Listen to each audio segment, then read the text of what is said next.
Hi, everyone. Welcome to the first webinar of Hi. the Modern Asian Parents.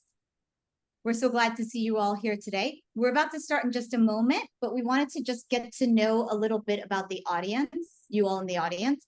If you could just write in the chat where you're tuning in from and just a little bit about your family. Are you a parent? Do you have kids? What ages are your kids? If you're not a parent, a little bit about your family of origin, that would be great.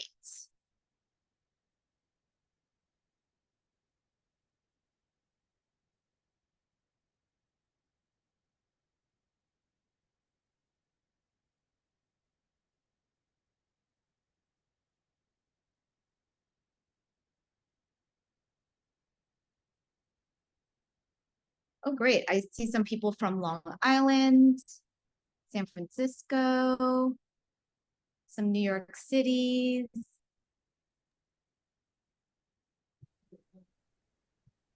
Oh, some people from even international, from Seoul, New Jersey. Oh, some new parents too. Congratulations. New York City, that's where we are.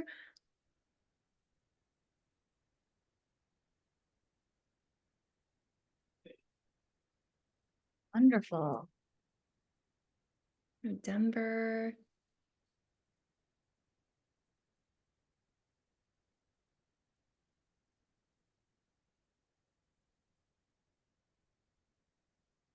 We still have a few more people just chiming in.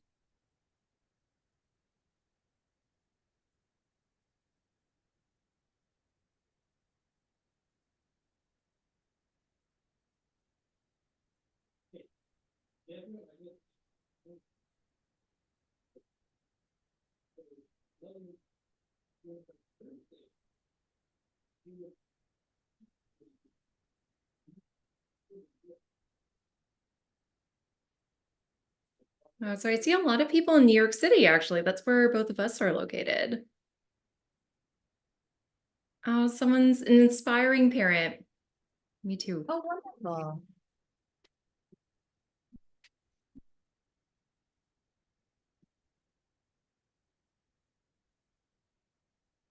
Oh my gosh. Congratulations, Mary. That's really exciting. Any day. Oh, that is exciting. Yeah. Great.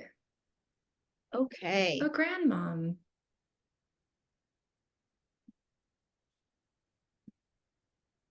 Okay, so I think if people continue to join, we'll just continue to kind of let them in. But everyone, welcome to the first webinar for the Modern Asian Parent. We're so glad to see you all here today.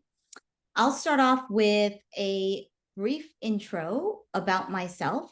I'm Dr. Michelle Chung. I'm a clinical psychologist in New York. I work with children, adults, families, parents, and I specialize in evidence-based interventions, which means it's all backed by research and science. Currently, I have over 20 years experience and I head a group practice in New York. My affiliations are shown on the screen, and above all, I'm a wife and a mother. Now it's my pleasure to introduce Dr. Laura. Hi, everyone. My name is Dr. Laura Berssenbrugge. I'm a licensed clinical psychologist in private practice, also in New York City and Hawaii.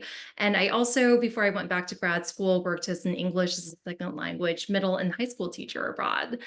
So I've been working clinically now for over 10 years. And like Michelle, I specialize in evidence-based treatment of anxiety and mood disorders, OCD, ADHD, and PTSD.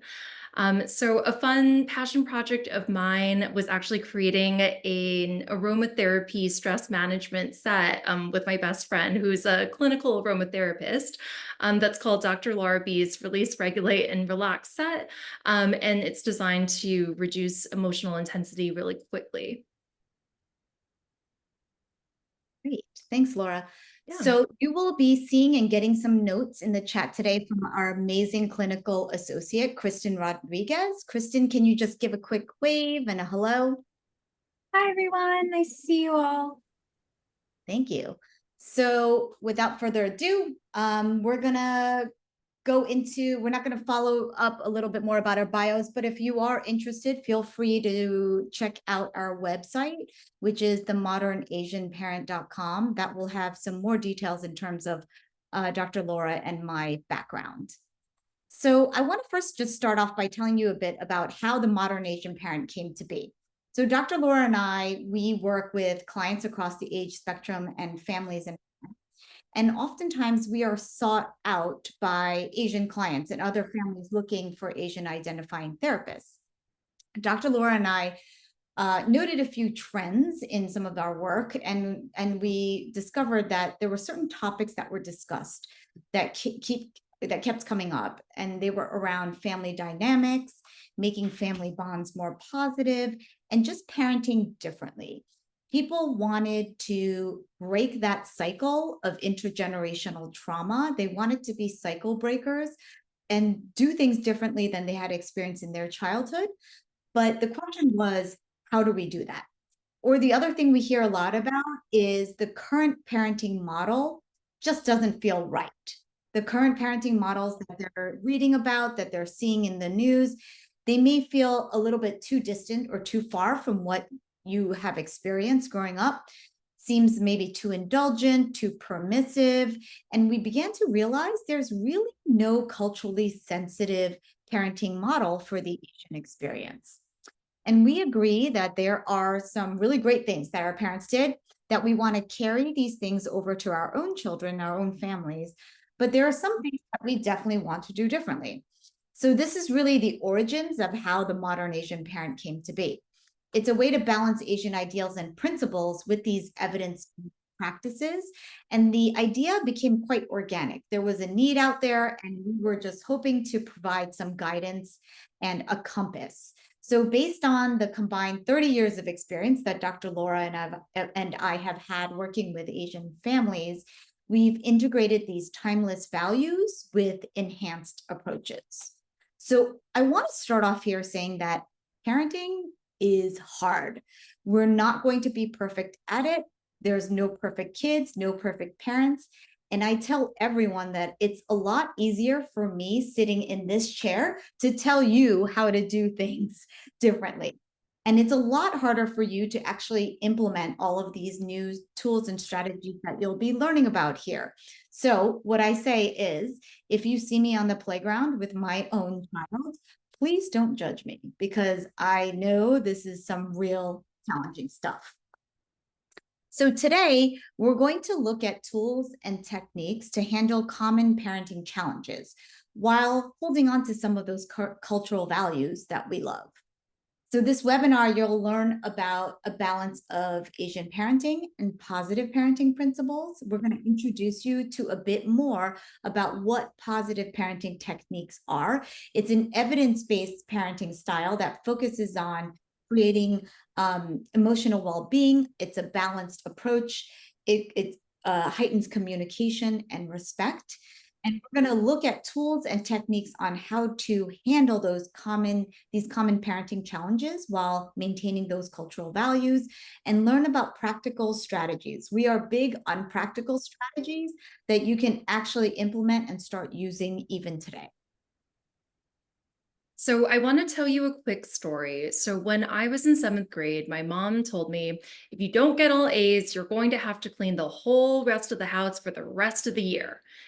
Dad and I sacrifice so much for you. We drive you 25 miles to school every single day. I get up at 1 o'clock in the morning every single morning. You'll have wasted all of it. So I remember being about 12 or 13 and feeling so ashamed and thinking, I can't believe I was going to slack off and just relax. I can't waste any of my time hanging out with friends. I have to try harder. So I want to emphasize two things here. Good parents say things like this. My mom was and still is an excellent parent, and she was just speaking from the parenting practices that she was raised with. And the second point is that every family has a different version of this type of consequence. So for other families, the punishment could be studying for 5 hours a day, or cutting off all social time, or even just simply shaming. So I'm really curious about this one. If your parents have ever said anything like this to you, maybe when you were younger or even older, please give a thumbs up right now in the chat. So you can just do the react and give a thumbs up. So I'm seeing I'm seeing several thumbs up come up, and actually, this is exactly why we created the Modern Asian Parent. So there are so many parent-child interactions like this that we all share in common, and they are much more universal than we may have ever thought. So coming together in this way to learn how to blend traditional and modern Asian parenting helps us to build community and support each other along the way. Great. So, where are our parents actually coming from? We can learn a lot about their parenting beliefs based on their own childhoods. So, as we know, traditional Asian parenting is rooted in collectivist thinking that emphasizes a strong family bond, respect for elders, and the idea that individual successes reflect the entire family's achievements. So, there are a lot of strengths to traditional Asian parenting.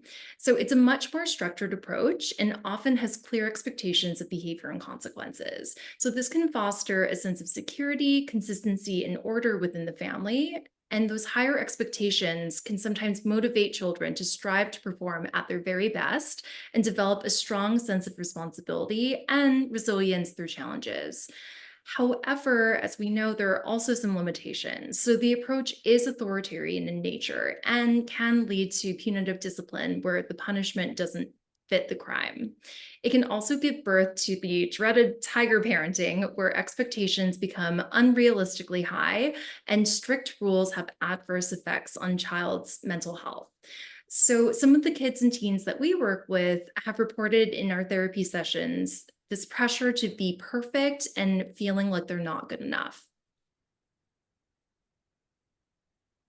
So I want to introduce a different style of parenting.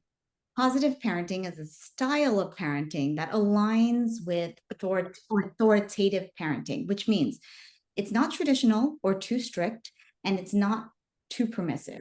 There are clear boundaries, clear consequences, and because after all, we don't want our children to be spoiled and we don't want them to be entitled, but instead we want them to be respectful, well balanced, emotionally healthy, good at communicating, even communicating their feelings. So this style of parenting has been associated with it's been shown stronger parent-child relationships, emotional well-being, resilience, self-esteem, and encourages autonomy and critical thinking. I know when I first heard about this style of parenting, I thought, sign me up. Because how many of you in the audience can say that your experience growing up at home was different than this style of parenting? If you can put a thumbs up just in your camera or even in the chat, because I definitely know mine was very different from that.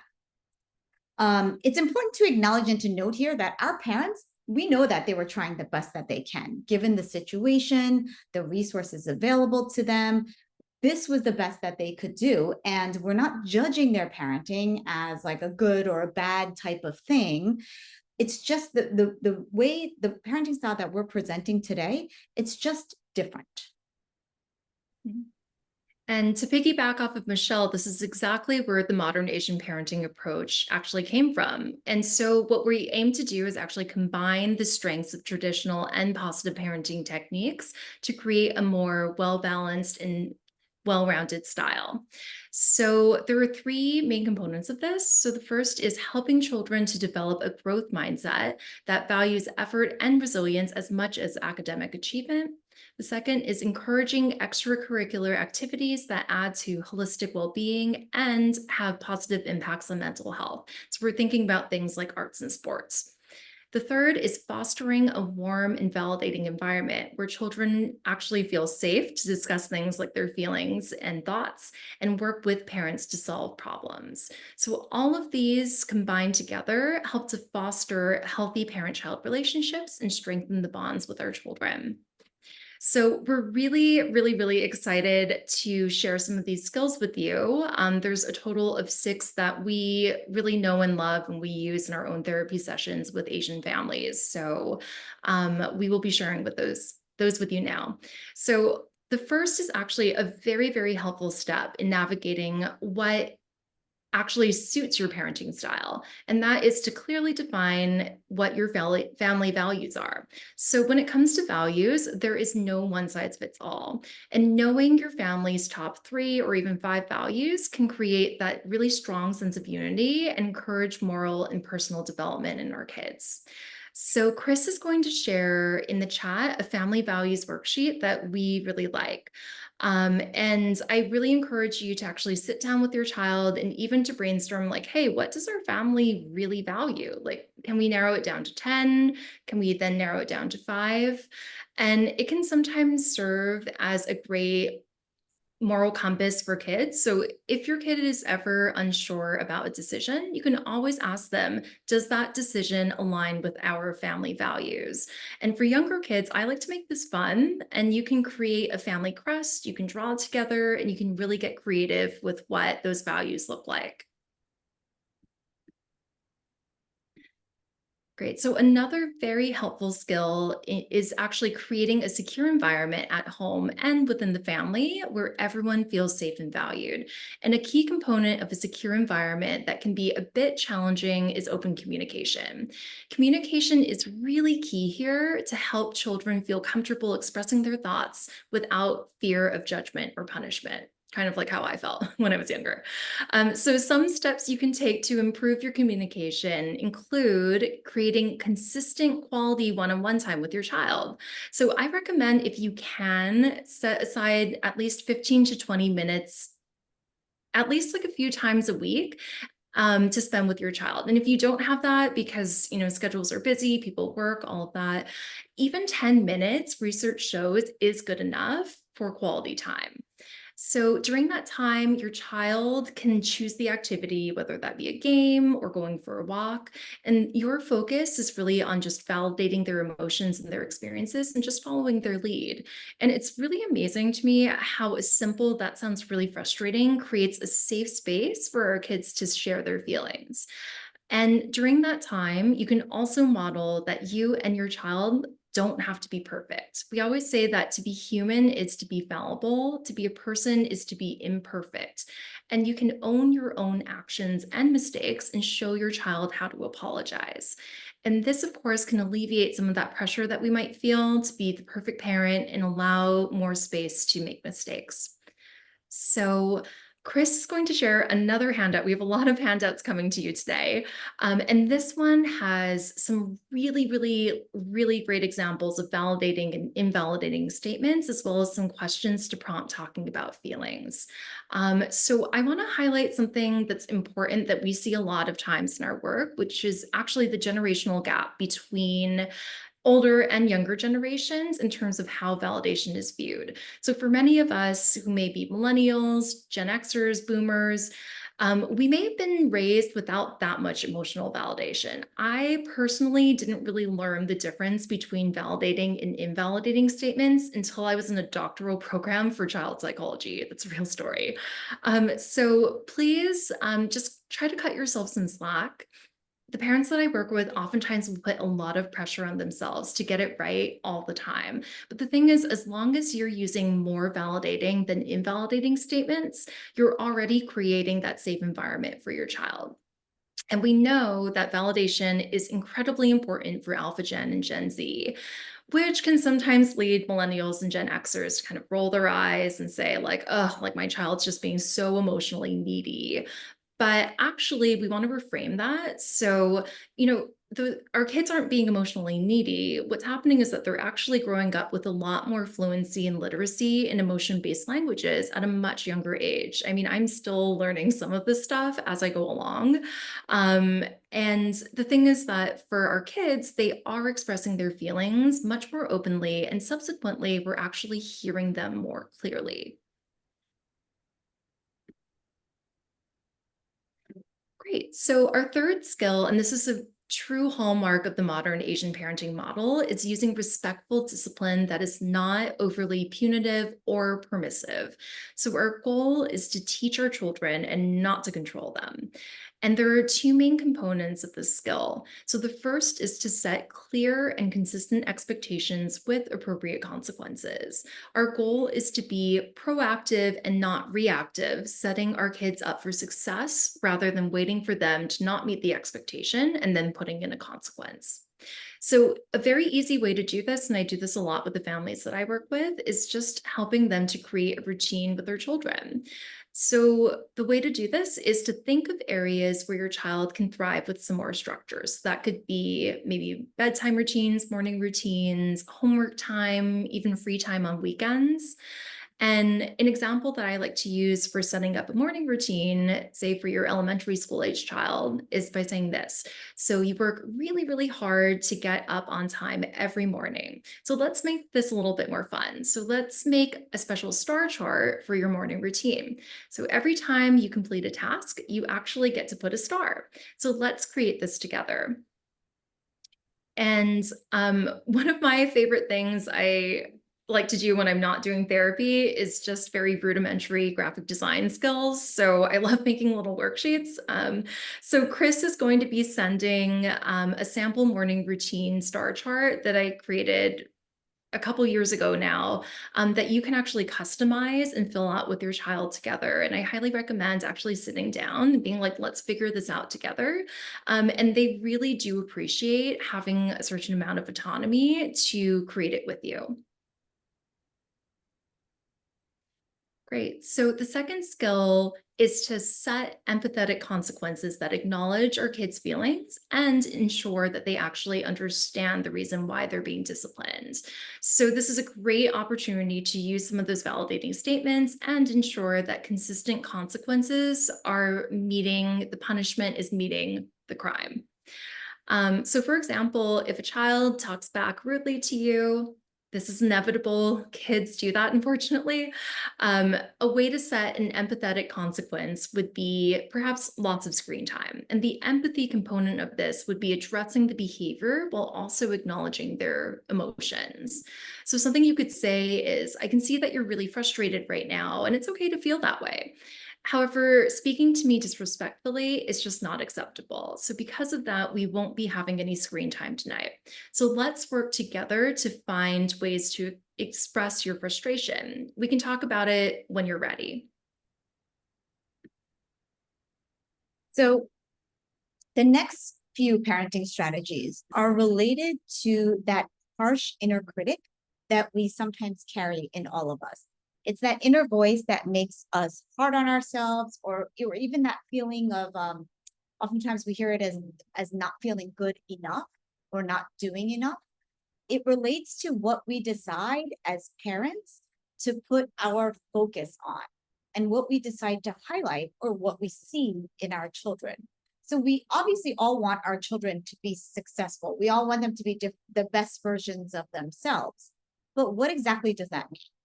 So do we focus on ways to keep pushing them and making them improve versus do we just focus on already developed strengths, things that come naturally to them, things that they're already just good at? Do we focus on characteristics that we love in our child? Or is it more about those accomplishments and their outcomes? Do we criticize to motivate them and to help them improve? So it's important to point out that there's a difference between self-worth and self-esteem. I want you to try this quick exercise. Think about each of your children and just write down or think about 3 to 5 of those kids' strengths. I'm just going to give you a few seconds to do that.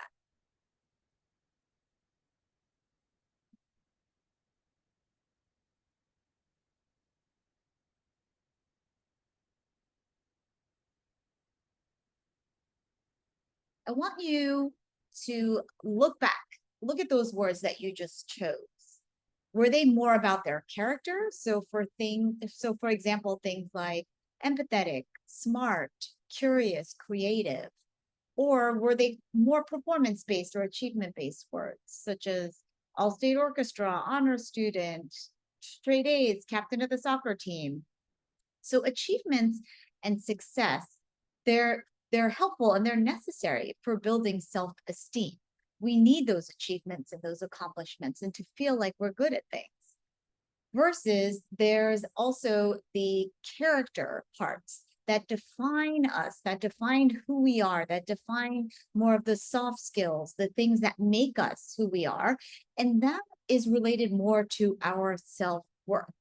So we want to and we need to foster both that self-esteem part and also the self-worth part by emphasizing values or personal attributes in addition to some of those accomplishments as well. So I want you to just take a moment and to think about, which do you focus on more in your family? And how do you feel about that? Do you want to try and add more of the other side? Or do you feel like you do a good job as a family or as a parent already balancing both those sides? So here's a quick exercise to try at home. When you go back to your kid, either tonight or tomorrow morning, you can ask your kid, hey, what do you think are some of your strengths? And depending on what they say, that is a small window to see what they think is important. What are their values? What's important to them right now at this developmental stage in their life? And that also reflects what's being reinforced at home, right? It shows like, okay, what's being paid more attention to? What are you praising more in your household? Where's the focus? And what messages are you sending to them about what matters and what you value? So we want to really encourage your child's strength. We want to foster those strengths in your child.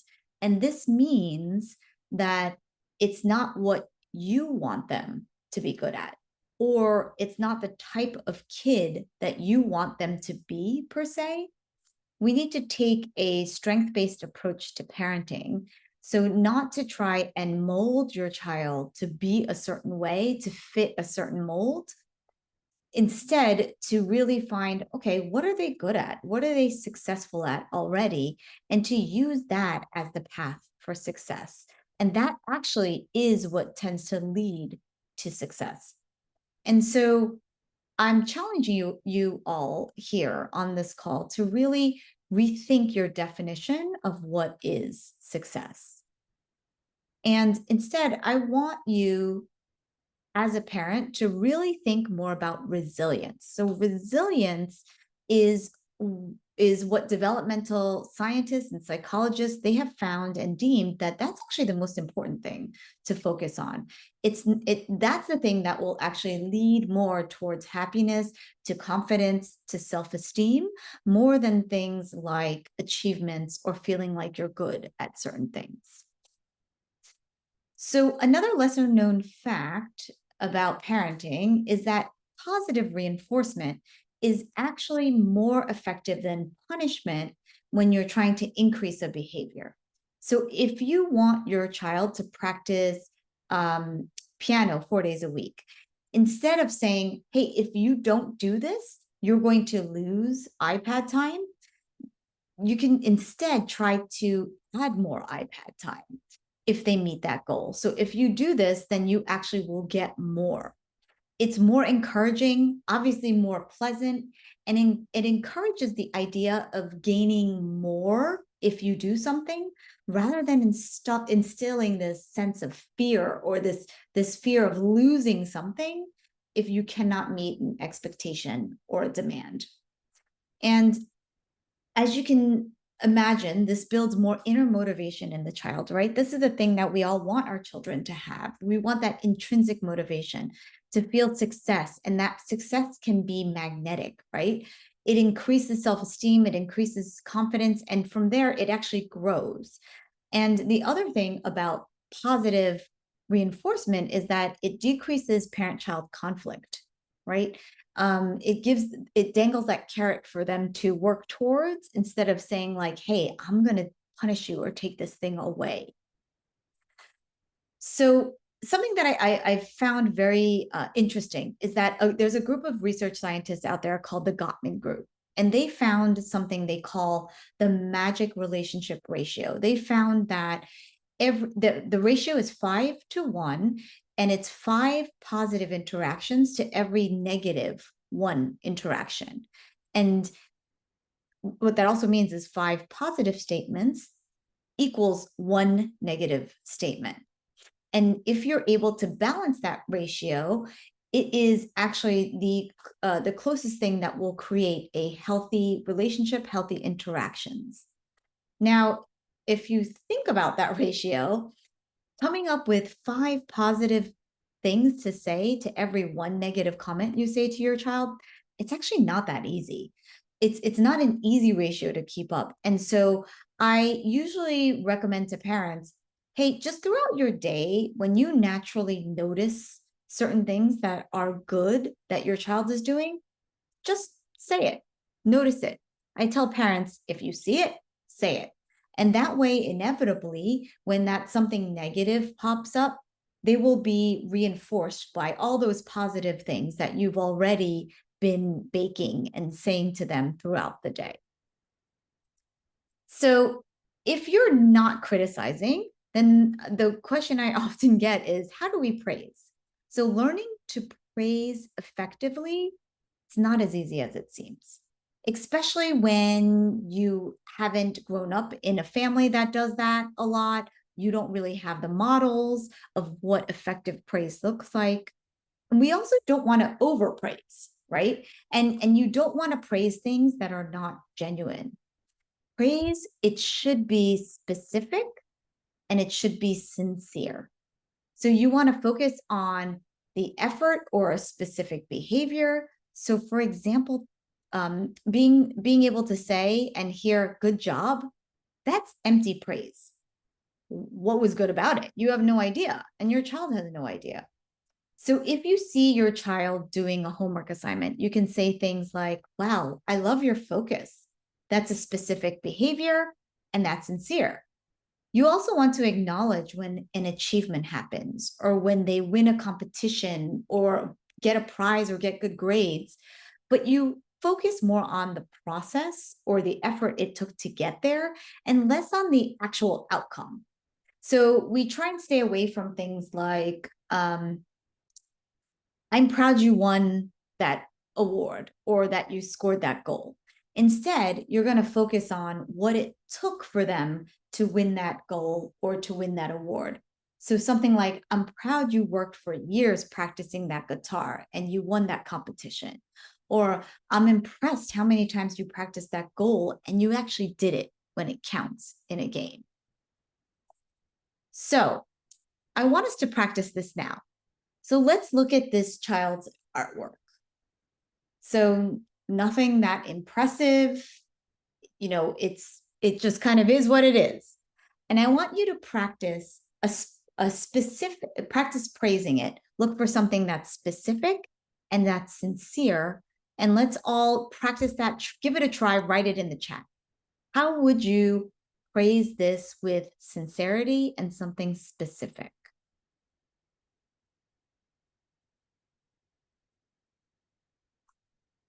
I love that. I love the use of colors. I like that you use different shapes and colors in your drawing. You use a lot of different kinds of lines in the picture. These are all specific things. These are all things that you can say are very sincere. So I love that.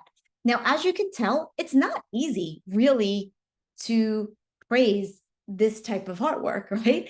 It's a little messy, it's abstract, you have no idea what's going on.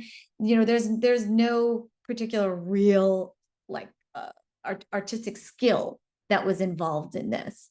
But you know what? You can find things there. You can find things. I remember, so this is actually a drawing that my son did in preschool, and he brought this home, and my husband and I looked at it and we thought to ourselves, oh my goodness, what are we going to say? And I remember us saying something like, oh, wow, I really love the blue and the red and the different combination of colors that you used here. Or I think my husband said something about like, wow, that rectangle is like a really good rectangle shape.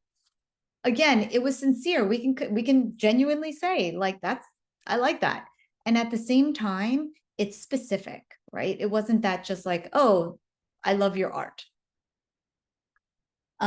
Great. I love the participation there. So let's talk about mistakes and failures.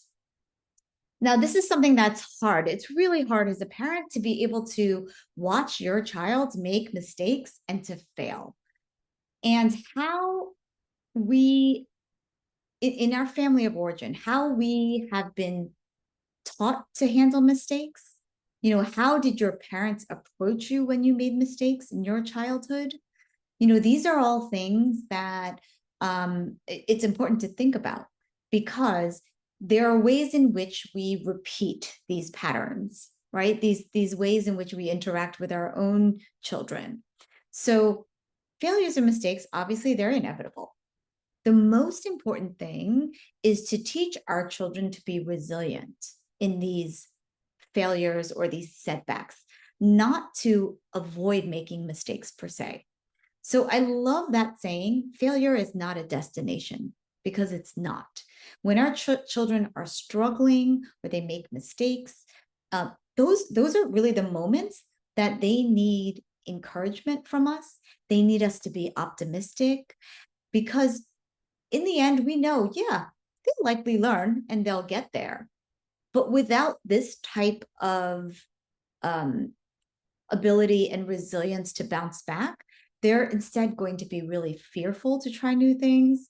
They're more likely to give up easily when things get hard or when things don't seem easy, and they don't really learn from their mistakes.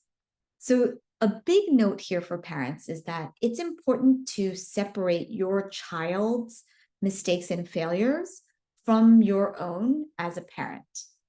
So your child's failures or mistakes, they do not mean that you were a bad parent.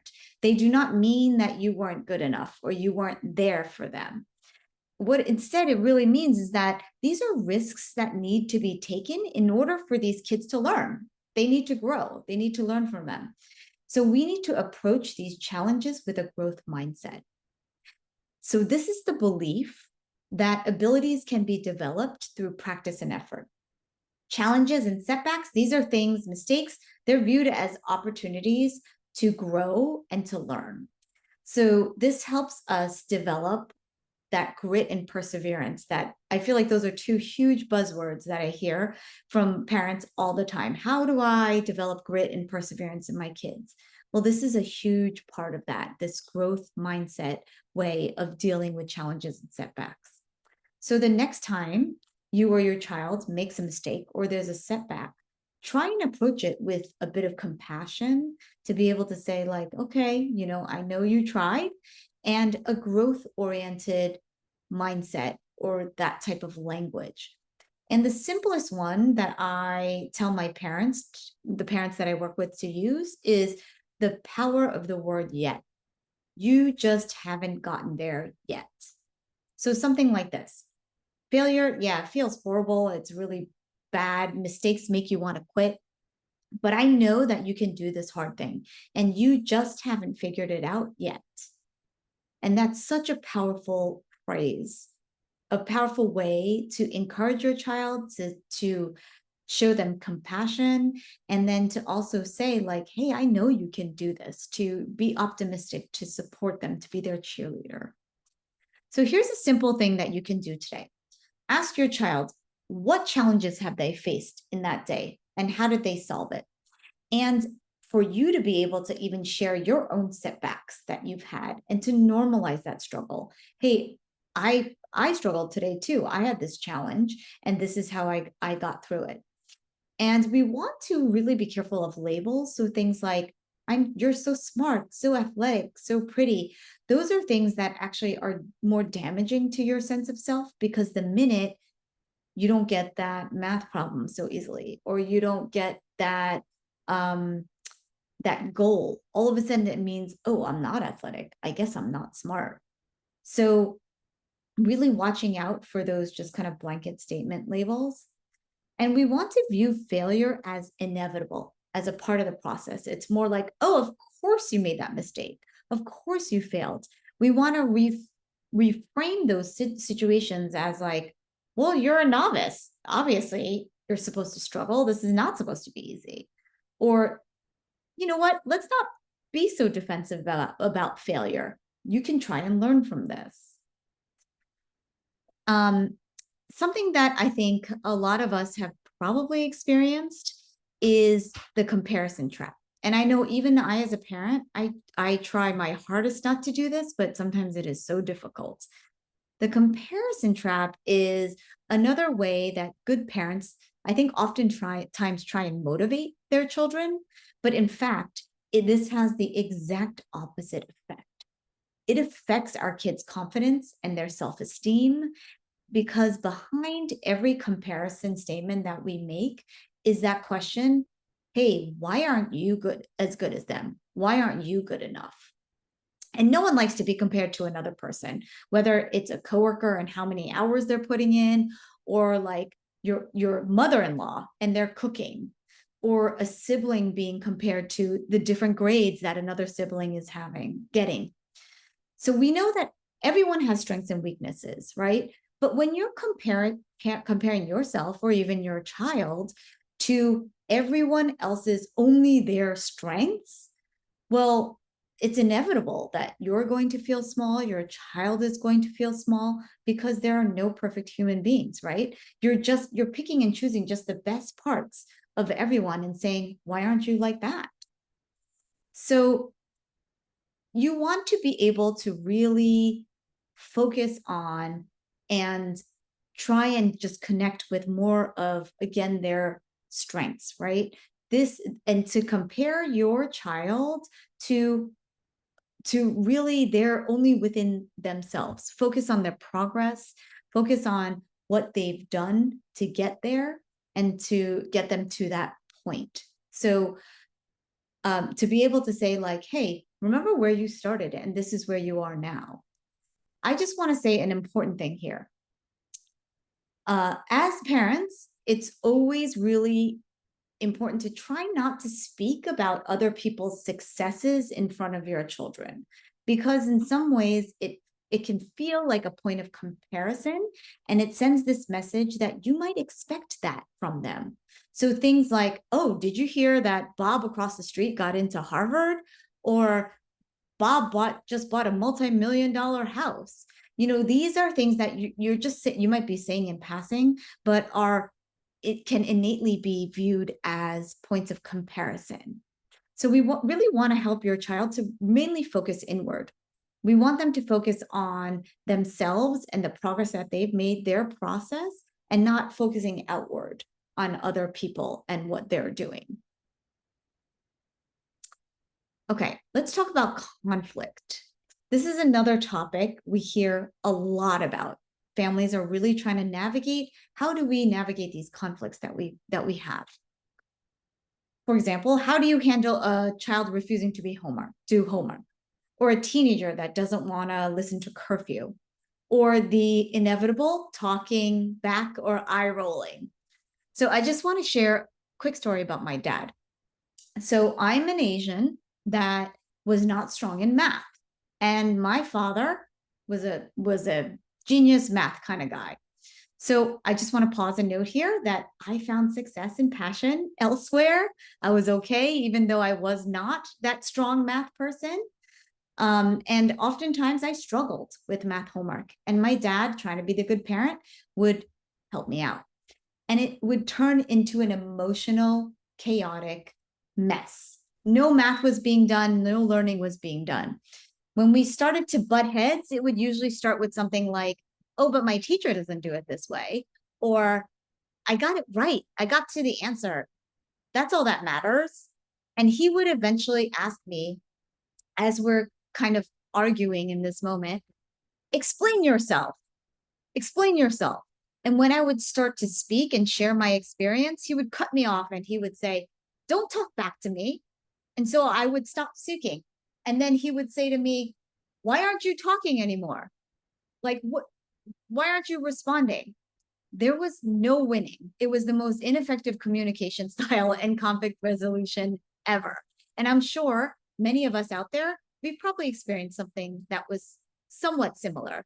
with some of our parents. So here's some sample scenarios that we hear a lot about in the work that we do. A child saying, I don't want to do my homework. It's too hard. A child saying, I don't want to go to bed. I'm not tired. Or a teenager saying, can I stay out till midnight? All my friends are staying out late. I'm the only one that can't. And how would you respond to those statements? I just want you to take just a few seconds and think about that. When a kid pushes back or throws a tantrum, shows defiance, there are usually common triggers that actually tie all of these types of pushbacks together. Usually there's an unmet need, a miscommunication, maybe differing expectations that you have and your child has, a desire for independence, and so they're pushing back, or they might be stressed out or overwhelmed. It's important in these moments for us as parents to remember, hey, they're having a hard time. They're not trying to give you a hard time. And the parent's role is to really model behavior and demonstrate good conflict resolution skills. The parents need to create safe environments for discussions and for the kids to be able to express themselves in an appropriate way and share their feelings. So remember, we have to connect before we correct. And we're there to teach them and not control them. So in these conflict resolution scenarios, there are 5 factors that we have to hold in mind. The first is active listening. We have to listen to what they have to say, and we have to understand, give them space for their feelings, their concerns without interruption. We want to empathize and validate. Parents need to acknowledge and validate the child's emotions. And kids, they need to know that we understand. They need this. Collaborate. The parents involve the child together. It's a discussion, and together we make these solutions and these possible scenarios. The fourth is to compromise. Both parties work together to find a middle ground that satisfies everybody. There's no winners, no losers, but there's something in between.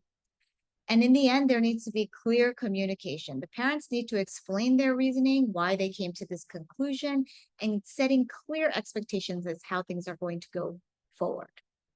So here's an example of how this can all look when it's put together.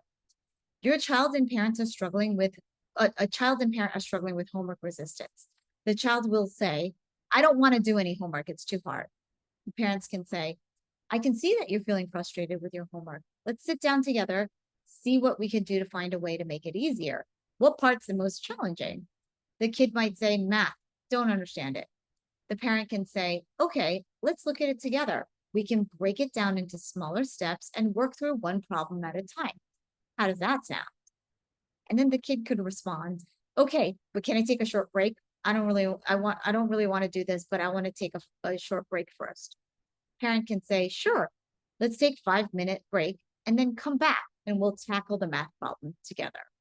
So that's a perfect example of how we can use those 5 steps to resolve a conflict in a more effective communicative way.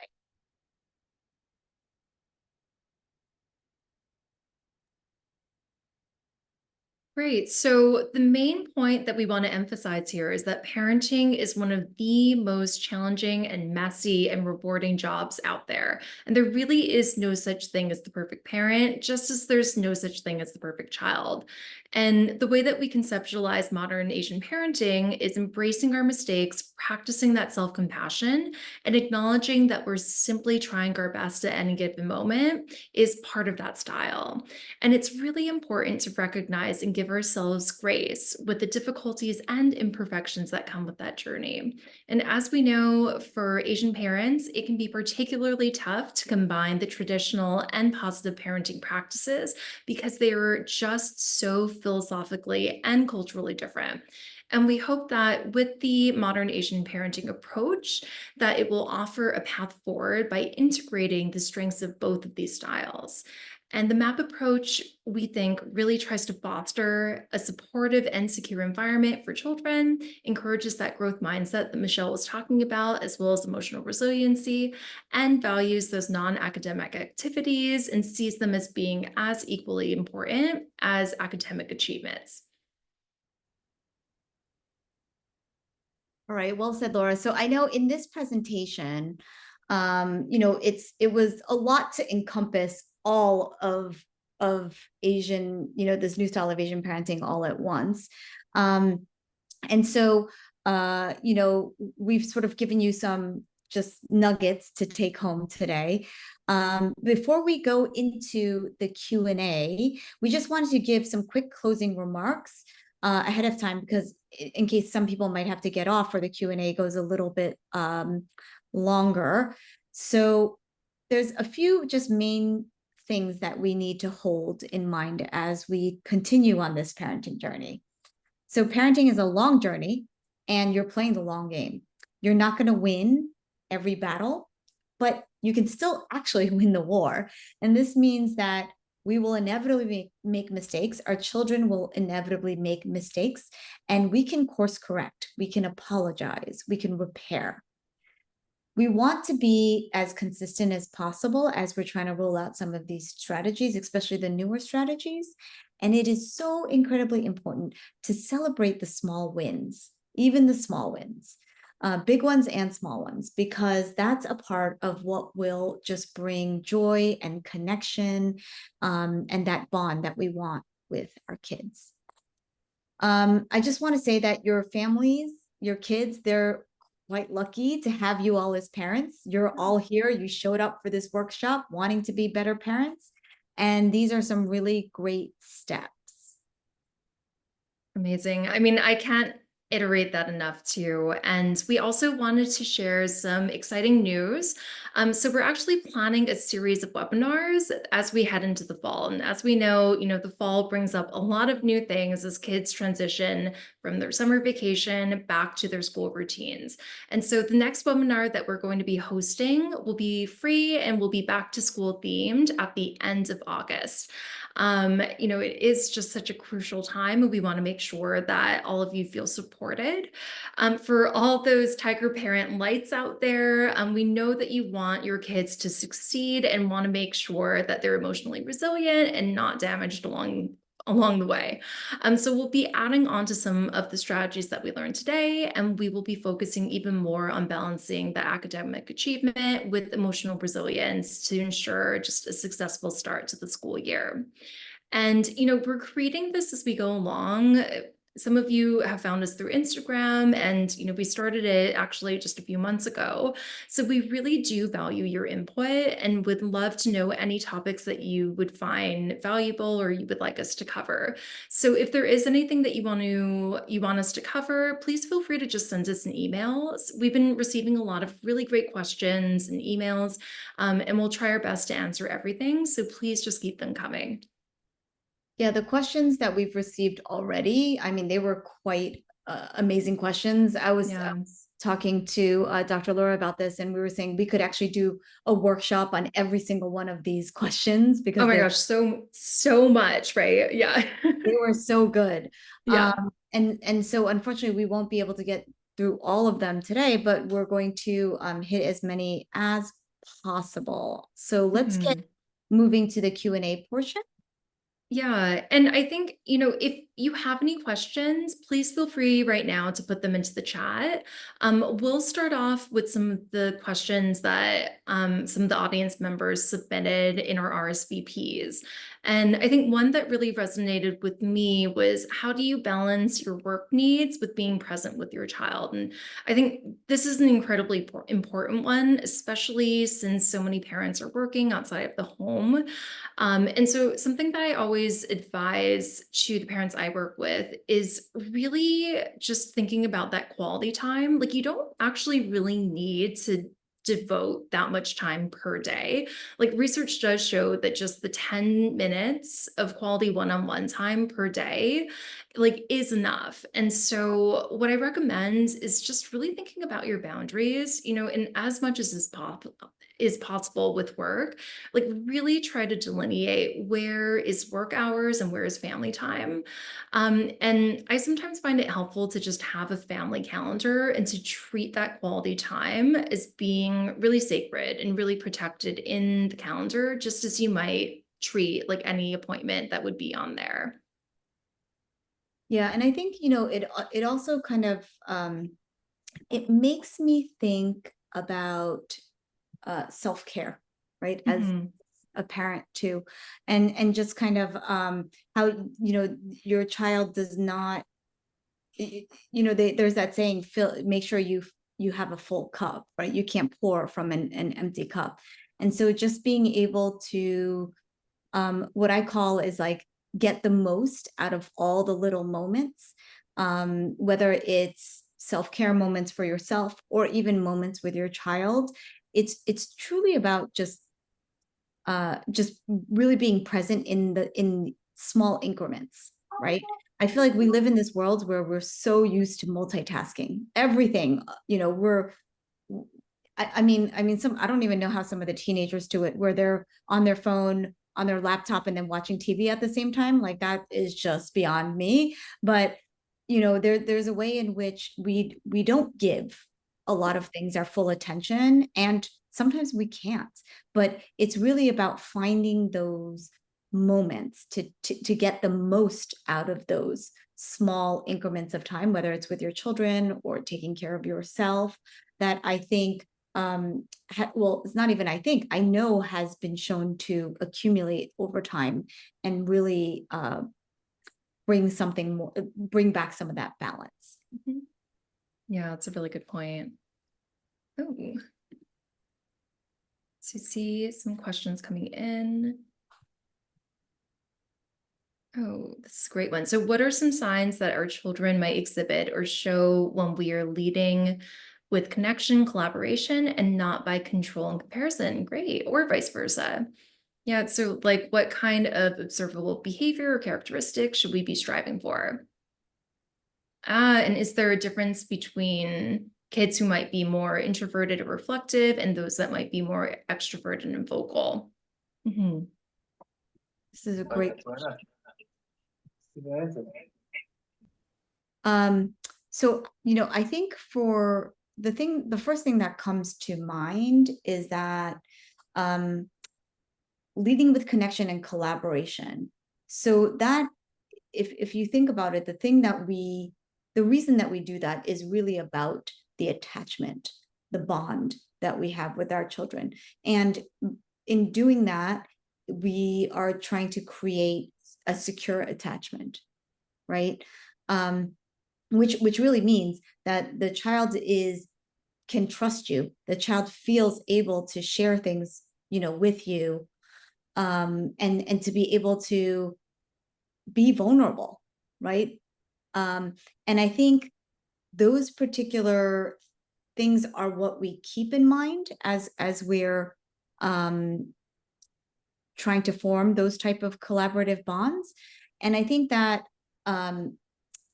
in comparison, when you see a parenting bond that is a little bit more controlling, um, and less collaborative, you often see a kid that will shut down. Mhm. A lot of times that, they retreat. I mean, teenagers will just naturally retreat to their room for a period of time, but there's a way in which they just, they don't want to share about their inner world with that parent anymore. Or when push comes to shove and they really need help, like they won't feel comfortable being able to ask for that. And so I think those are sort of the observable behaviors and characteristics that we're striving for and keeping in mind.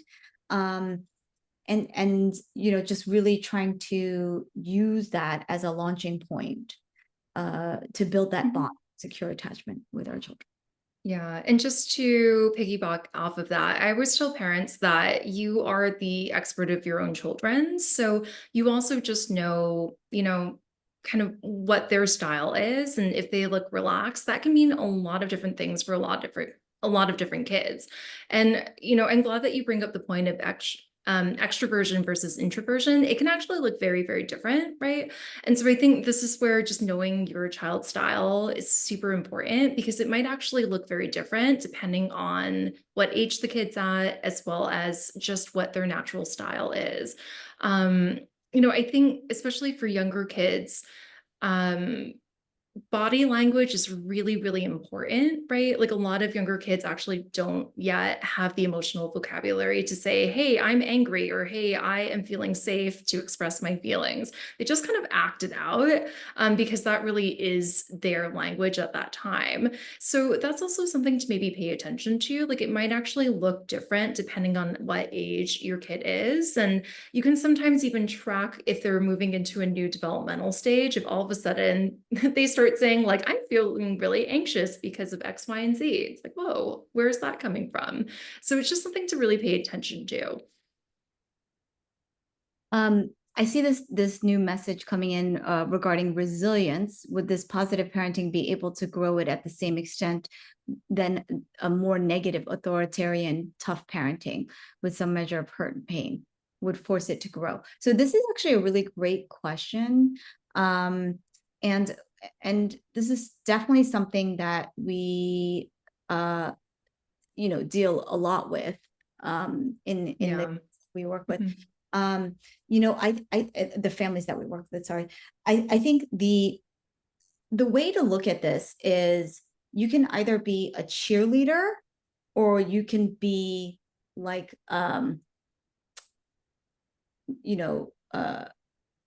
like you can either push or you can pull them. I guess that's like a best way to put it. And yes, sometimes they do come to the same results, which is they're pushed to do something that that they may not want to approach or do. But the question is, it's like, do you want somebody to say, hey, I know this is hard for you, but I also know you can do it? Like that's supportive, that's encouraging, versus if you don't do this, I'm going to get really mad. Or, if you don't do this, something bad is going to happen. Right. Which is more of that sort of like control way. And they both lead to the same place oftentimes. And the question is like, which path do you want to take to get there?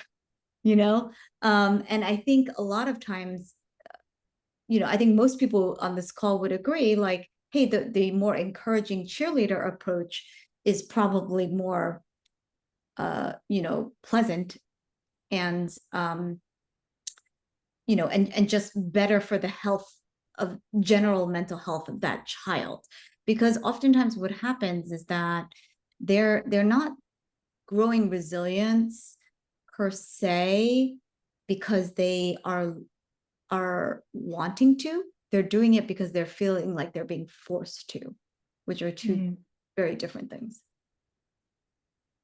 Yeah, that's a really good point.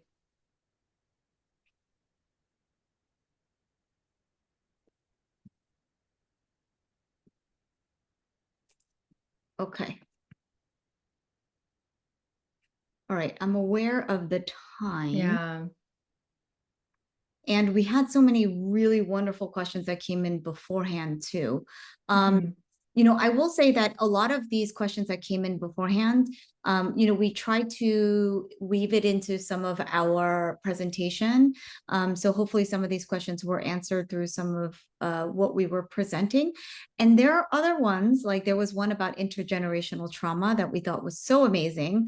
And it just was such a good topic that it needed more space. And so we even, Dr. Laura and I were talking about, hey, we should have a workshop on that, resolving intergenerational trauma and how we can do that. And so that is actually on our list of something to speak to and discuss in the future sessions that we may have. Yeah, yeah. So definitely please feel free to send us questions because we are reading them. And I think another one that I really liked was, what happens if your child is not interested in the same career aspirations that maybe you were thinking for them? So things like medicine, law, or engineering.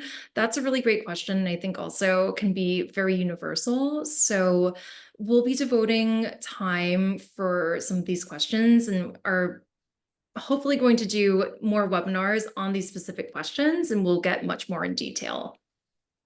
So definitely look out for some of the emails that may be Mhm. coming your way. Again, we'll definitely be posting these things on Instagram. So once again, we really appreciate you taking the time Yeah, thank you. to be here. We recognize that, especially for those of you that are parents, your time is, well, everyone's time is valuable, but especially for parents, it can be so limited. And so we're thrilled to have you all a part of this community. And we look Mhm. forward to connecting with you more in the future. Yes, thank you so much all for being here, especially on a Tuesday night. So we're wishing you just the best week. And if you have any questions, please feel free to reach out to us and also find us on Instagram. So thank you. All Bye, everyone. Have a good right, night. thanks.